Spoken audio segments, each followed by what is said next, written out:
Анан башкалар менен тил табышып дейт. Ушуну кандай түшүнөсүңөр силер? Ушу суроону берген киши Иманжар ким? Иманжар ким? Иманжарсыңбы? Кайсы айылдан Ош шаары дейт? Ош шаары Кара Сууга карайт, аэропорттон. Кайда жумуш иштейсиң? Така азыр студентпиз. Анда түшүндүрүшүм кыйыныраак болот. Анда мындай деп түшүндүрүп берейин. Рахмат. Мага ушундай суроолорду аябай көп беришет эле да. Баарын бириктирбейсизби депчи. Анан аксакалдар кайра-кайра айта берет да. Себеп алар бирикпейсизби деген балдардын ички дүйнөсү, чыныгы жүзү ким экенин билбейт да. Анан өткөндө чыдабай кеткенде бир жерде айттым мен. Ушул айылыңызда бир тоок уурдаган, кой уурдаган бир безери барбы десем, бар дейт. Ошол менен баары достошпойсузбу дейт. Десең жини келет. Ал уурда деп. Анан мени неге кыйнай бересиңер силер? Ага кошул, буга кошул деп. Деген азыр дегендей кылып.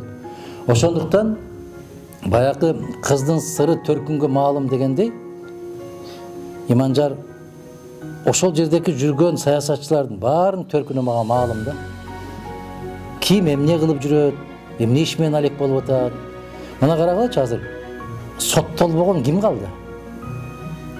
Азыр тескерисинче башка өлкөлөрдөн айтып атат. Кыргызстанда жогорку кызматка барыш үчүн биринчи түрмөгө кирип чыгыш керек деп атат. А мен ал жакка кирип чыгып көтөрүлгүм келбейт балам. Мен муну элдин акысын жегим келбейт. Мен маскара болгум келбейт андай болуп. Анан кантип ынтымак болосуң? Кантип бир табактан тамак жейсиң ошолор менен отуруп? Кантип?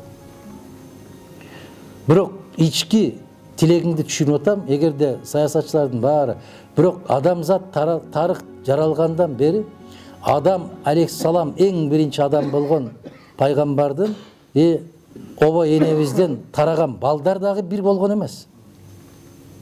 Абыл менен Кайым дагы, Кабыл дагы бир боло албады. Анан башка атадан туулган биз кантип бир болобуз, көз карашыбыз башка болсо, баалуулугубуз башка болсо.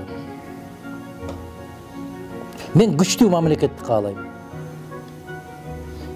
Алар бардак мамлекетти каалайт экен. Демократия дейт.